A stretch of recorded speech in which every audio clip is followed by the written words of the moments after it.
오늘도 교회에 대하여 살펴보겠습니다. 교회란 타락한 세상에서 구원을 받은 자들의 모임입니다. 타락한 세상이란 창조주이신 하나님을 반역한 자들의 모임을 말합니다.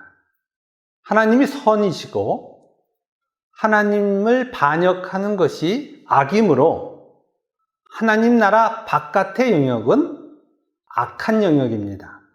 이러한 타락한 세상의 악함을 가장 잘 판단할 수 있는 기준이 무엇입니까? 성경은 타락한 세상은 인간 자신이 스스로 선과 악의 기준을 정하고 그 선과 악의 기준을 따라 행하기에 악하다고 정의하고 있습니다. 타락한 피조물인 인간이 자신이 정한 선을 추구하며 살다가 하나님의 심판에 처하고 영원한 지옥으로 가는 것입니다. 그럼에도 불구하고 타락한 세상은 물론이고 교회라는 이름으로 모인 자들이 교회에서 자신의 양심을 선악의 기준으로 가지고 신앙을 합니다.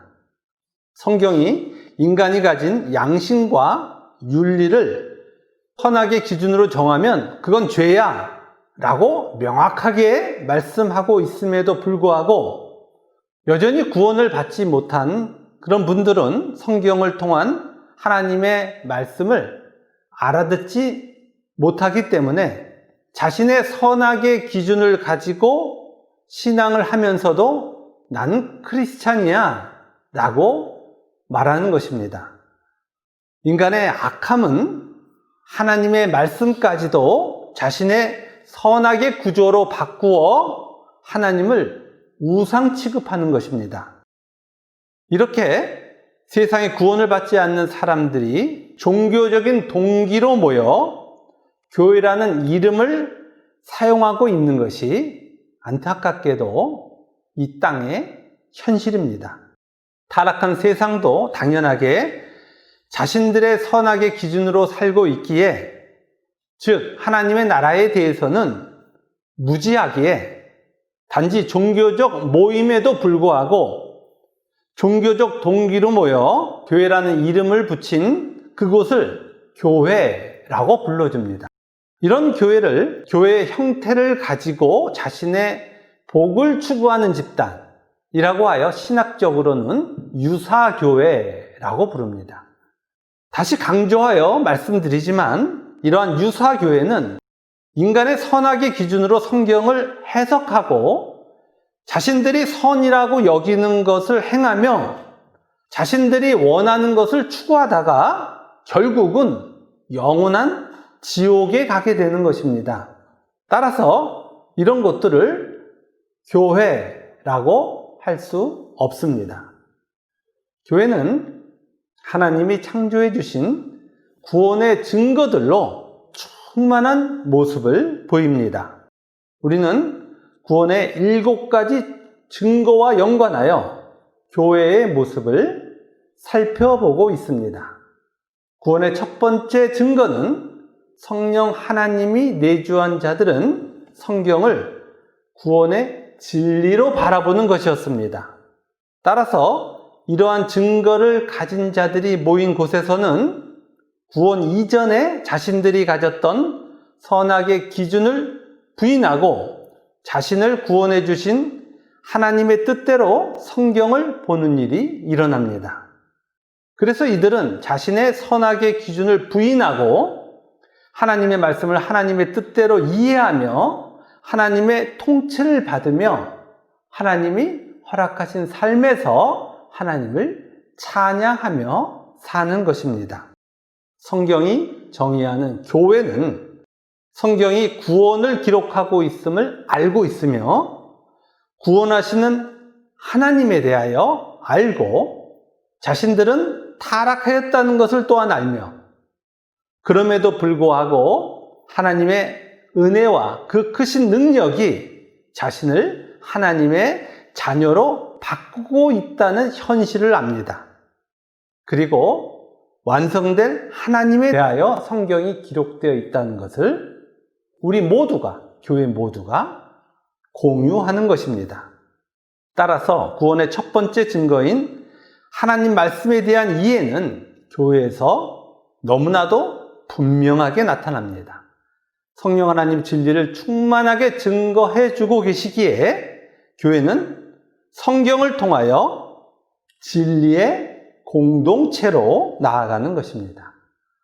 교회의 두 번째 모습은 구원의 두 번째 증거의 충만으로 나타납니다. 구원의 두 번째 증거가 무엇이었습니까? 신자가 자신의 삶에 있었던 모든 상황을 구원의 관점에서 바라보는 것이었습니다. 과거, 현재, 그리고 미래의 모든 사건을 하나님의 구원으로의 인도하심으로 구원을 받은 자들은 바라보는 것입니다. 구원을 받은 것이 인생의 유일한 복임을 알고 구원 이전에는 동의할 수 없었던 자신의 상황을 기꺼이 받아들이는 일들이 일어납니다. 타락한 세상에서 구원을 받지 못한 자연인들과는 완전하게 다른 세계관을 갖게 되는 것입니다. 그러면 타락한 세상에서 구원을 받지 못한 자연인들은 세상을 어떻게 정의합니까? 세상을 자신이 신이 되기 위한 좌소라고 생각합니다. 이들은 영원한 하나님 나라 대신에 세상에서 신이 되는 삶을 선택한 것입니다. 반면에 거듭난 하나님의 자녀들은 세상을 어떻게 생각합니까? 영원한 하나님 나라에 합당한 모습으로 변하는 좌소라고 생각합니다. 이렇게 자연인은 세상을 목적으로 하고 중생한 자들은 하나님 나라를 목적합니다. 자연인들과 달리 중생한 자들은 하나님의 완전하신 인도하심을 통하여 세상에서 사는 모든 시공간에서 하나님 자녀의 모습으로 완성되어 가는 것입니다. 이렇게 대조적이고 충돌하는 인생이 자연인과 구원을 받은 하나님 자녀의 삶이기에 교회에서는 구원을 받은 하나님의 자녀들의 모습이 너무나 뚜렷하게 증거되는 것입니다. 오늘의 본문인 로마서 8장 17절을 우리 다시 한번 함께 읽겠습니다. 249페이지입니다. 우리 함께 봉독합니다. 자녀이면 또한 상속자 곧 하나님의 상속자요 그리스도와 함께한 상속자니 우리가 그와 함께 영광을 받기 위하여 고난도 함께 받아야 할 것이니라. 아멘. 고린도후서 4장 17절도 우리 함께 찾아갑니다. 290페이지입니다. 고린도후서 4장 17절, 18절입니다.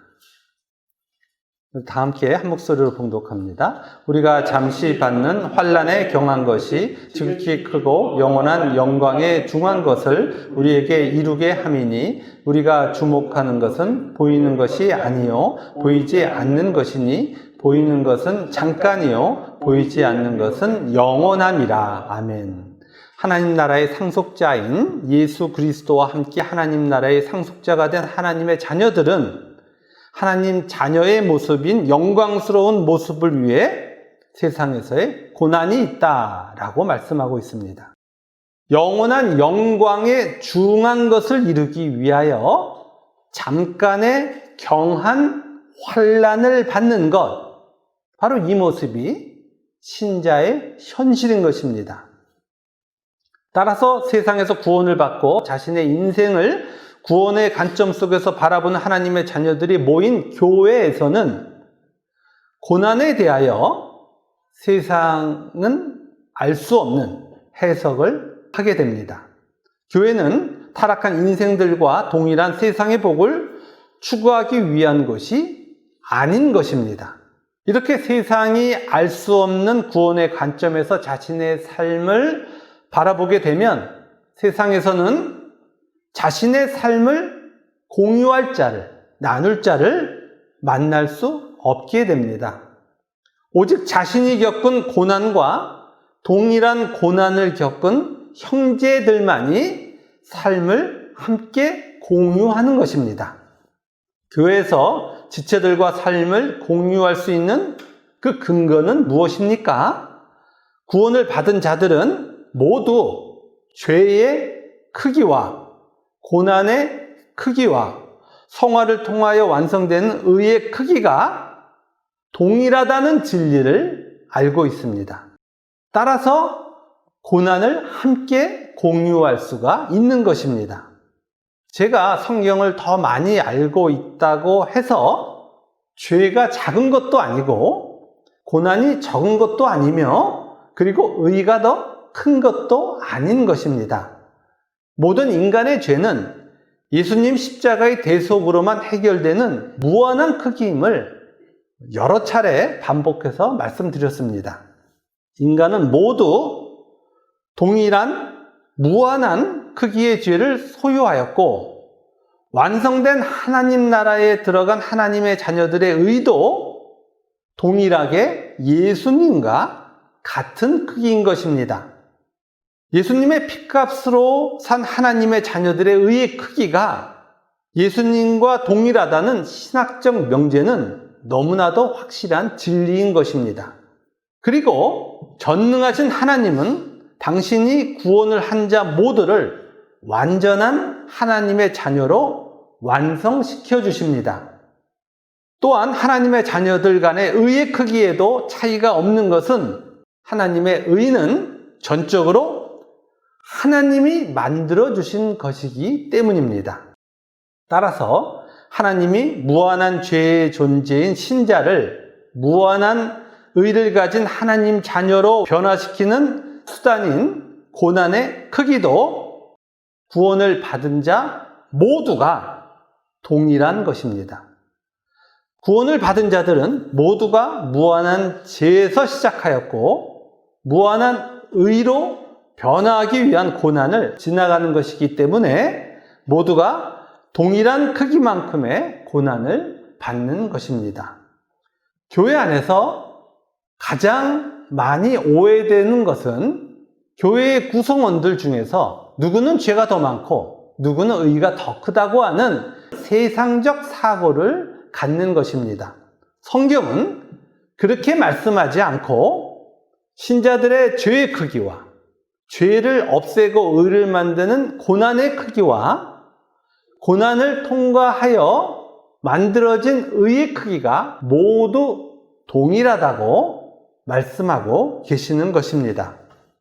이렇게 구원의 관점에서 시작과 과정과 끝이 같은 자들이 모인 것, 그것을 교회라고 성경은 정의하고 있습니다. 그럼에도 불구하고 구원을 받지 못한 분들이나 구원의 초보에 계신 분들은 교회에 와서 요즘 어떠세요? 라고 물으면 요새 너무 편해요. 이렇게 이야기하는 경우들이 많습니다. 사는데 아무 문제가 없다고 하는 것입니다. 이렇게 자신의 삶을 고난이 없는 삶으로 정의하면 그분은 스스로 나는 구원과 무관한 자예요 라고 말하는 것과 같은 것입니다. 성경이 정의하고 있는 고난을 지나가는 자들만이 영원한 천국에 들어간다고 성경은 말씀하고 있으며 우리들이 바로 그 현실을 살고 있는 것입니다. 물론 고난의 시간이 계속되면 우리들은 연약하기에 감당할 수 없기에 하나님께서 성화의 길 중간에 가끔 쉬게 해주실 때가 있습니다. 아무 문제가 없어 보일 때도 있는 것입니다. 그러나 신자의 대부분의 삶은 세상과의 충돌 속에 있는 것입니다. 하나님의 자녀가 세상을 사는 단 하나의 이유는 하나님 자녀로 완성되는 것이고 따라서 하나님 자녀들의 일상은 하나님이 하나님 자녀로 완성시키시기 위해 허락하는 상황인 것입니다. 며칠 전에 제가 미장원에 이발하기 위해서 갔습니다. 시흥으로 이사해서 단골로 가기 시작한 미장원인데, 지난달에 미장원에 갔더니 보조 미용사가 계시는 거예요. 원래 하시던 미용사가 미용을 하고 있는 것도 아닌데, 제가 들어갔더니 누가 제 머리를 깎아 주셨을까요? 보조 미용사가 제 머리를 깎아 주신 것이었습니다. 그리고 이번 달에 이제 또 갔습니다. 이번에도 아무도 없는데 저를 앉으라고 하더니 보조 미용사분이 제 머리를 또 깎아 주십니다. 모양은 사실 둘째 치고, 보조 미용사분들이 처음 오신 분들이 머리를 이렇게 잘라 주시면 머리를 이렇게 뜯습니다. 제가 미장원에 가서 이런 경우에 있을 때, 아무도 없고 두 분만 있을 때 100% 제 머리를 항상 누가 잘라주시냐 하면 보조 미용사분이 제 머리를 꼭 손질해 주십니다. 처음에는 가서 이런 상황이 도대체 뭐지? 라고 생각하며 이 머리도 아프고, 한 분은 귀 옆을 면도칼을 이렇게 긋기도 하시고, 이런 일이 때마다 일어나니까 이게 뭐지? 라고 하는 시간이 지나갔는데, 이번에는 제가 머리를 자르면서 마음속에 속상함이 다 사라진 제 자신을 이제 제가 발견했습니다. 그러면서 생각한 것은, 이 땅에 살아가는 신자들의 삶의 현장은 100% 하나님께서 우리들의 성화를 위하여 허락하신 것이구나 라는 것을 다시 한번 또 확인했습니다. 하나님께서는 미용실 가는 상황까지도 하나님이 저를 붙잡고 뭘 해주시고 계시는 거예요? 성화를 이루어주고 계신 겁니다. 우리들의 모든 상황은 하나님이 허락하신 것이고, 따라서 주어진 모든 상황에서 하나님을 바라보는 일들이 우리들에게 일어나고 있는 것입니다. 칭의의 구원을 받고 우리는 모두 거룩하여지는 성화의 길에 들어선 것입니다. 성화의 길이란 자신의 소욕을 추구하던 자가 하나님의 뜻에 완전하게 순종하셨던 예수님과 같이 하나님의 뜻에 순종하는 하나님의 자녀로 변화하는 것을 말합니다. 따라서 자신이 원하는 것을 추구할 때 반드시 어떤 일이 일어나요? 실패가 일어나는 겁니다. 하나님의 뜻은 생각하지도 않고 세상의 소욕을 위해 달려갔는데 승승장구 성공하면 그분은 하나님은 앞으로 돌아갈 길이 있는 거예요? 없는 거예요? 없잖아요. 그래서 하나님께서 구원하신 당신의 자녀들은 항상 하나님께로 그 인생을 돌이키는 일들이 일어나는 것입니다. 세상의 인과 율이 작동되지 않는 그 상황으로 하나님의 자녀들이 들어가는 것입니다. 이런 상황이 처음 닥칠 때 신자들은 당황합니다. 저도 겪었고, 유사교회에서는 고난이 닥친 신자를 향하여 너 죄 회개해 라고 말하며 고난 없애달라고 하나님께 기도하고, 그리고 열심히 교회 일을 해 라는 답을 제시합니다. 그러면 고난이 없어질 거라고 하는 거예요. 이러한 교회의 요구가 얼마나 잘못된 것인지를 욥기를 통하여 확인해 보겠습니다. 욥기 4장 7절 765페이지입니다. 우리 다 같이 한 목소리로 읽겠습니다. 생각하여 보라, 죄 없이 망한 자가 누구인가? 정직한 자의 끊어짐이 어디 있는가? 이 말씀은 욥이 고난이 시작되자 욥의 세 친구가 찾아왔고, 그 중에 첫 번째로 엘리바스라는 친구가 고난을 당한 욥에게 하는 말입니다. 엘리바스는 욥의 고난을 뭐로 해석하는 거예요? 너 하나님 앞에 죄 졌기 때문에 그 고난이 있는 거야 라고 해석하고 있는 겁니다. 그리고 욥기 5장 1절도 우리 함께 읽겠습니다.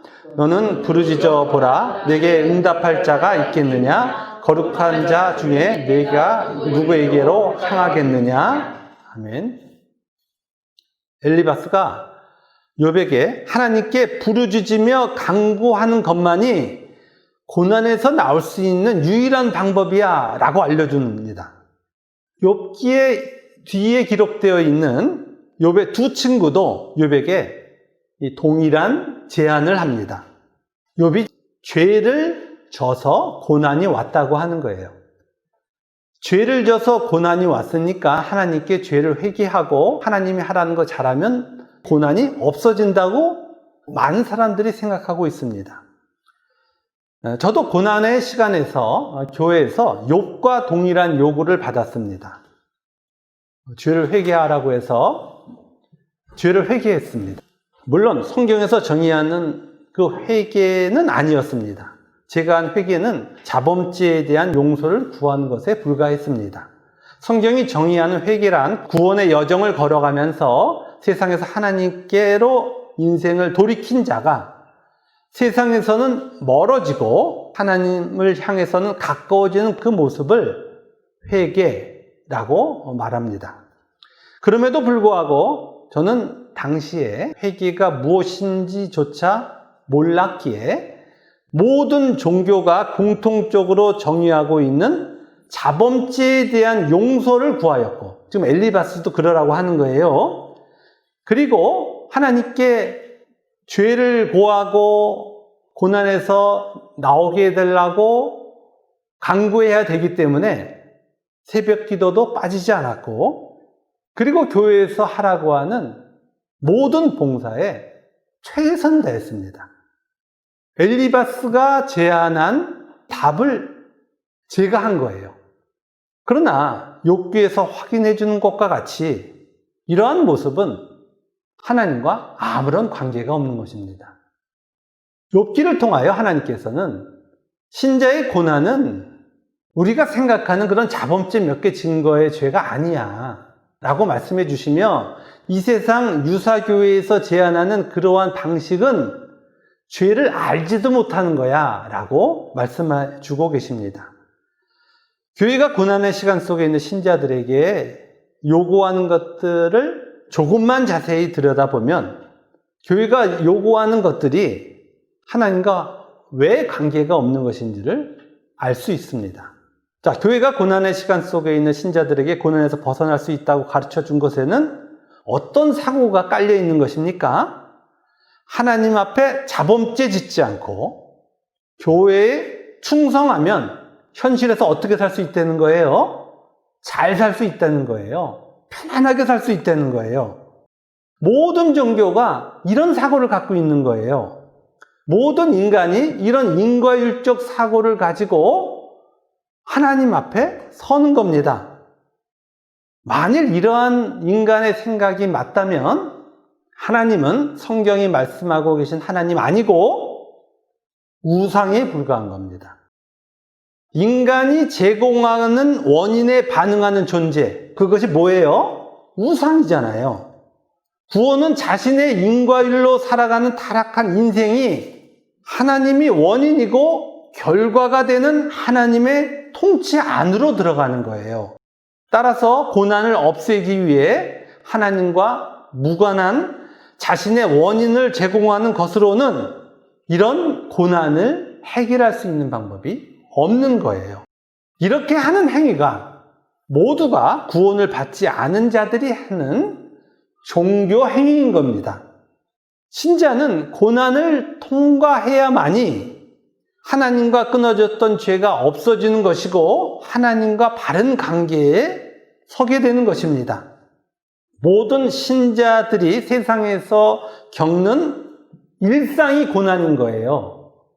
고난이 없는 신자의 삶은 없는 거예요. 그런데 그 고난이 뭔지도 모르니까 환경적 어려움을 극복해내기 위하여 하나님께 내가 할 수 있는 원인을 제공하자 이렇게 가면 그건 성경이 말씀하고 계신 믿음이 아니라 샤머니즘, 모든 종교에서 하고 있는 샤머니즘인 거예요. 굿하는 것과 똑같은 일인 거예요. 저는 하나님의 은혜로 하나님께 계속해서 공로를 제공하라는, 저의 원인을 제공하라는 그 교회에서 나올 수 있었고, 하나님은 말씀 안에서 신자가 겪는 고난에 대한 하나님의 뜻을 찾게 해주셨습니다. 또한 제가 목사가 되기 전에 있었던 또 아픈 이러한 잘못된 세상의 사고 속에 있는 교회로 인하여 아픈 현실이 무엇이냐면 교회 안에서 진정한 신자들이 따돌림을 당한다는 것입니다. 행위를 강요받는 것보다 더 힘든 거예요. 교회가 하라는 매뉴얼을 해도 사라지지 않는 고난을 지금 지나가고 있는데 형제라고 하는 그 사람들이 엘리바스가 욥을 바라보는 시선으로 보는 거예요. 엘리바스가 지금 욥한테 뭐라는 거예요? 너 죄 졌잖아, 이렇게 보고 있는 거예요. 고난이 지나가고 있는데 진정한 신자의 삶을 살아가고 있는데 교회 안에 모인 타자들이 저를 좋지 않은 시선으로 보는 것을 느낀 겁니다. 저는 그래서 교회에서 많은 분들이 고난이 닥쳤을 때 외식을 해야만 하는 그 슬픔을 알고 있습니다. 속은 상처투성인데 겉으로는 웃어야 하는 거예요. 이런 광대 노릇을 그만두고 교회 바깥으로 나가자니 고난이 또 계속될 것 같은 연약함이 있는 거예요. 그래서 외식의 모습으로 현실을 이렇게 참아내는, 너무 아파 죽겠는데 교회만 오면 빵긋빵긋 웃고 있어야만 하는 이런 말도 안 되는 현실을 지나가는 그런 분들의 아픔을 저도 잘 알고 있습니다. 힘든 상황을 허심탄회하게 들어주는 교회 바깥의 친구보다도 못한 곳이 교회라는 것이 말이 됩니까? 교회는 우리를 죄에서 구원해 주시기 위하여 하늘의 영광을 버리시고 십자가를 지신 예수님이 머리 되시고 예수님과 동일한 사랑과 공의의 존재로 부름을 받은 형제들이 모인 곳입니다. 그럼에도 불구하고 고난을 공유하지 못한다 라고 하는 것은 그것은 교회 아니야 라고 하는 것을 스스로 드러내는 것과 똑같은 것입니다. 교회는 자신의 전적 부패를 안 자들, 그래서 하나님의 구원으로 인하여 하나님의 자녀로 변화되는 고난의 공동체를 말하는 겁니다. 물론 아직 고난이 시작되지 않으신 분도 계십니다. 그러나 아직 신앙의 초보에 있기 때문이고 성화가 시작되면 하나님 자녀들 모두는 예외 없이 고난이라는 과정을 지나가게 되는 것입니다. 자, 이런 고난을 제가 들립시스라고 여러 차례 말씀드렸습니다. 들립시스가 뭡니까? 문지르는 마찰에 의해 완전히 달아빠져 원래의 모습이 사라질 정도의 지극히 심한 환난을 말하는 겁니다. 세상에서 거듭난 하나님의 자녀에게 죄가 삭제되고 의가 생겨나도록 하는 하나님의 총체적 섭리를 성경은 고난이라고 정의하고 있는 거예요. 따라서 고난은 거듭나지 않은 자연인들과는 아무 상관이 없는 단어예요. 오직 신자들만이 규정하고 있는 삶을 고난이라고 하는 거예요. 이렇게 교회는 자신의 삶을 고난이라고 정의한 사람들이 모인 곳입니다. 죄가 삭제되고 의가 생겨나는 것을 소망으로 여기는 자들이 함께하고 있기에 고난의 상황을 충분히 공유하며 함께 천국을 향해 갈 수 있는 겁니다. 교회는 지체들 모두에게 예외 없이 동일한 크기의 고난이 주어지기에 서로를 넉넉하게 위로할 수 있는 것입니다. 하나님이 연약한 우리들의 구원을 위하여 선물로 주신 것이 교회인 거예요. 우리 혼자 이 고난을 통과하면 쓰러져서 일어나지도 못하니까 내가 교회로 함께 모이게 해줄 테니 거기 가서 함께 위로하며 고난의 그 자리를 통과해 라고 해서 주신 선물의 자리라고요. 그래서 우리는 이 고난의 시간을 지나가면서도 교회에 와서 이렇게 숨 쉴 수 있는 거예요. 세상에 혼자 떨어져 있으면 숨도 쉬지 못하는 그 삶의 현장 속에서 이렇게 모여 우리들의 삶이 틀리지 않았다는 것을 하나님께서 확인시켜 주실 때 함께 아멘 하면서 하나님 앞에 나아가는 거예요. 고난을 통하여 만들어진 우리들의 의를 확인하며 고난의 시간이 얼마나 아름다운 것인지를 다시 확인하는 공동체, 그것이 바로 교회인 것입니다. 고린도서 1장에서도 바울이 자신이 당한 감당할 수 없는 고난 안에서 하나님께 묻습니다. 하나님, 이렇게 힘든데 이걸 어떻게 제 사랑하는 지체들이 통과할 수가 있습니까? 이렇게 사도 바울은 자신이 겪고 있는 고난이 모든 지체들에게 동일하게 임할 것을 알면서 힘들어했습니다. 그러면서 자신에게 이 고난을 통하여 생겨나는 의를 발견하게 됩니다. 그러자 바울은 고난을 힘듦의 관점에서 바라보지 않고 하나님, 이 의를 만드시기 위하여 고난이 필요하다면 이 고난은 경한 것이고 이 영광은 중한 것이네요 라고 고백하며 자신의 지체들에게 그 고난 속에 있는 축복을 설명한 것입니다. 그렇습니다. 교회는 전적으로 부패한 자들, 자신에게서 어떤 원인으로도 의를 만들어낼 수 없는 그 부패한 자들이 모여서 그 부패함을 고치시고 없애시고 의를 만들어주시는 고난을 지나가며 성화의 기쁨을 함께 나누는 곳입니다. 성화의 모습으로 예수님과 연합하며 영원한 소망을 누리는 곳입니다. 지금도 우리 지체들에게 진행되고 있는 고난을 바라보며 안타까울 때가 많습니다. 그러나 우리 모두는 고난의 이유를 이제 알고 있는 거예요. 고난을 통하여 하나님의 의가 창조되고 있음도 알고 있기에 하나님이 주신 선물 휘포모네 인내하며 오늘을 사는 것입니다. 우리는 세상의 인과적 사고를 부인하고 있으며 고난의 시간을 지나가는 것에 그 힘듦을 알고 있기에 지체들의 고난에 자발적으로 참여하는 그런 공동체인 것입니다. 고난이 아무리 커도 우리의 머리이신 예수 그리스도와 지체들이 함께하는 이 행복이 더 크기에 우리는 고난을 넉넉히 이길 것입니다. 동일한 고난의 크기를 지나가며 하나님 자녀의 영광을 소망하는 것, 바로 우리가 함께하는 교회인 것입니다. 고난을 잘못 해석하면 그것은 이 세상만을 목적하는 것이 됩니다. 우리가 이러한 진리에 동의하기까지 하나님께서는 우리들의 삶을 지난날 신실하게 인도하여 주셨고 우리는 지금 고난의 공동체라는 것을 함께 고백하고 있는 것입니다. 고난보다 큰 교회로 인하여 우리는 승리할 것이고 영원한 천국에서 세상에서 지금 함께 했던 지금의 시간을 서로 잘 지나갔다고 추억할 것입니다.